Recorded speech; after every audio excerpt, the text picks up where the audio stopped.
വഴക്ക് പറയൂ അപ്പൂപ്പൻ. പിന്നെ പാവങ്ങൾ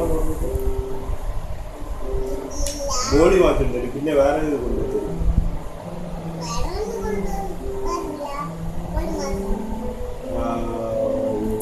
കഴിക്കാനൊക്കെ പറയൂ. കഴിക്കാൻ കഴിച്ചില്ലെങ്കിൽ അടി കിട്ടും. ഇങ്ങനെയൊക്കെ പറയും.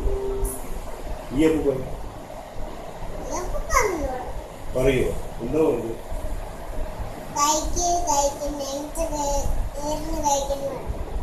കാലിന് അവിടെ നിൽക്കി 2 കൈ കൊണ്ട് കഴിക്കുന്നത് ഇങ്ങനെയൊക്കെ പറഞ്ഞില്ലേ?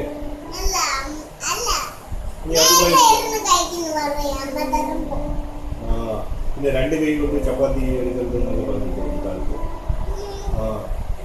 അപ്പൊ അമ്മ കഴിക്കുമോ? അപ്പൂമ്മ പറഞ്ഞാൽ കഴിക്കുമോ? ഓ അപ്പൂമ്മ പാവോ? അമ്മൂമ്മയോ? അമ്മായി പാവം, അമ്മ പാവം.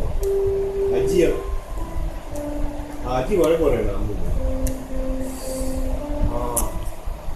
വഴക്ക് പറയാനുണ്ട് അജു. പക്ഷെ അത് ശരിയില്ല. വാട്സാപ്പിൽ വഴക്ക് പറയണ്ട.